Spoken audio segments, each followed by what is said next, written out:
Praise the lord. హల్లెలూయా. మన రక్షకుడును మన ప్రభునైన యేసుక్రీస్తు అతి శ్రేష్టమైన పుణ్యనామములో నరేష్ అఫీషియల్ అనే ఛానల్ వీక్షిస్తున్న మీ అందరికీ కూడా హృదయపూర్వకమైన వందనాలు తెలియజేస్తున్నాను.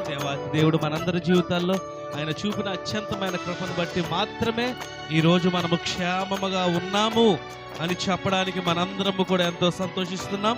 కేవలము దేవుని యొక్క కృప మాత్రమే. అంత్యకాల దినాల్లో మనం ఉన్నాము కాబట్టి మనందరము దేవుని యందు భయభక్తులు కలిగి పరిశుద్ధులమై పవిత్రులమై నిష్కలంకమైన దేవుని యొక్క గొర్రెపిల్ల రక్తములో కడగబడిన శుద్ధి చేయబడిన దేవుని యొక్క కుమార్తెలుగా మనందరం మార్చబడి దేవుని రాకడకు సిద్ధపడదాం. ఉదయకాల సమయం నుండి రాత్రికాల సమయంలో నిద్రపోయేంత వరకు కూడా ఆయన కరుణ, ఆయన వాత్సల్యత, ఆయన యొక్క ప్రేమ మనకు తోడుగా ఉంది కాబట్టి మనం ఎంత క్షేమముగా ఉండగలిగాము అని ఎవరైతే నమ్ముతారో వారందరూ కూడా చాలా ధన్యులు అని నేను చెప్పడానికి ఎటువంటి అతిశయోక్తి లేదు. ప్రతి ఒక్కరము కూడా దేవుని యందు భయభక్తులు కలిగి మనం జీవిద్దాం. ఇంకా మనం బ్రతికి ఉన్నామంటే కేవలము దేవుని యొక్క కృప. మనం ఆహారం తింటున్నామంటే దేవుని యొక్క కృప. మనము గాలి పీలుస్తున్నామంటే దేవుని యొక్క కృప. మనం మంచినీళ్ళు తాగుతున్నామంటే అది దేవుని యొక్క కృప. మనం ఉద్యోగం చేసుకుంటున్నామంటే అది దేవుని యొక్క కృప. మనందరము బ్రతికి బట్ట కట్టామంటే అది దేవుని యొక్క కేవలము కృప.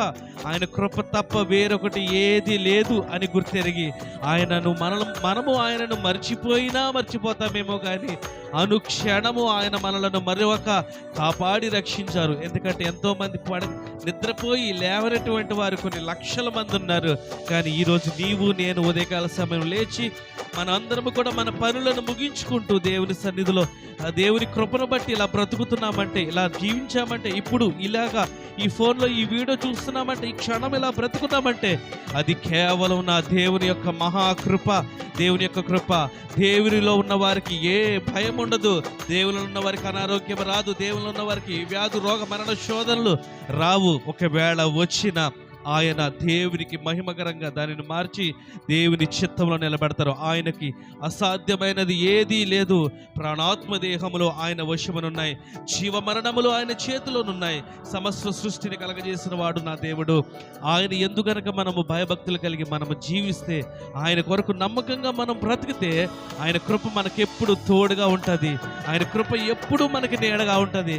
ఆయన కృప ఎప్పుడు మన వెన్నంటే ఉంటుంది. కాబట్టి భయపడకూడదు. మనం చేయవలసింది దేవుని యందు భయభక్తులు కలిగి చెడుతనమును విసర్జించి అజ్ఞానుల వలె కాక జ్ఞానుల వలె నడుచుకుంటూ లోకంలో ఎవరిని దూషించకుండా, ఎవరిని ఏ దుర్భాషలు ఆడకుండా, ఏ పాపము జోలికి వెళ్లకుండా నీతిమంతులుగా, పరిశుద్ధులుగా, యథార్థవంతులుగా బ్రతుకుతూ ప్రాణాత్మ దేహమును దేవునికి సమర్పించి ఉదయ మధ్యాహ్న సాయంత్రకాల సమయంలో దేవుని వాక్యమును ధ్యానిస్తూ ప్రార్థిస్తూ పరిపూర్ణమైన పరిశుద్ధమైన దేవుని కుమారులుగా బ్రతకడానికి గనక మనము ఇష్టపడి బ్రతికితే ఆయన కృప మనకు తోడుగా ఉంటుంది. ఆయన సన్నిధి మనకు తోడుగా ఉంటుంది. ఆయన వాత్సల్యత మన ఎడల అత్యధికంగా ఉంటుంది. అట్టి కృప మీకు నాకు దేవాతి దేవుడు అనుగ్రహించును గాక.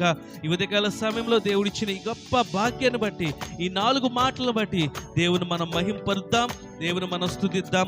అంత్యకాల దినాల్లో ఆయన పరిశుద్ధాత్మను మన మీద కుమ్మరించబోయి ఉన్నాడు కనుక మనము సిద్ధపడి దేవునికి లోబడదాం. ఆయన ఆత్మతో మనల్ని నడిపిస్తాడు.